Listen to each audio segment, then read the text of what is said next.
புலி பணம் வரும்போது திடீர்னு ரைடு வராங்க. ரைடு வரும்போது ஒரு 5 கோடி வந்து கேஷாக வாங்கியிருக்கிறது தெரிய வருது.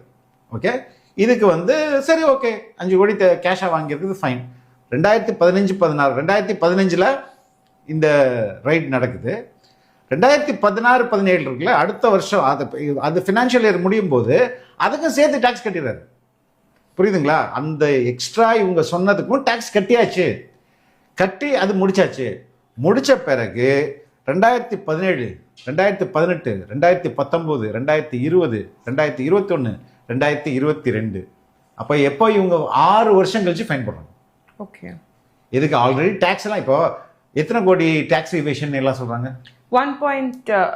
இவேஷன் வந்து 15 crores அப்படின்னு 15 கோடி நம்ம எவேட் பண்ணிட்டு யாராவது வந்து சரி 15 கோடி நீங்க ஏமாத்திட்டீங்க 1.5 கோடி கட்டிருங்க அப்படின்னு கவர்மெண்ட் சொல்லுமா? அப்படி சொன்னா எல்லாரும் ஓகே ஜாலியா 15 கோடிக்கு 1.5 கோடி தானம்மா, 10% தானே வருது. 10% நீ வந்து பெனால்ட்டி கட்டிட்டு போயிட்டே இருப்பானே அவன். புரியுதா? இப்போ இதுல டாக்ஸ் எவேஷனே கிடையாது. அதை அந்த ஃபினான்ஷியல் இயர்லயே வாலண்டியரா போய் கட்டிட்டாங்க. கட்டி என்ன பண்ணிட்டாங்க, அதை கிளியர் பண்ணிட்டாங்க.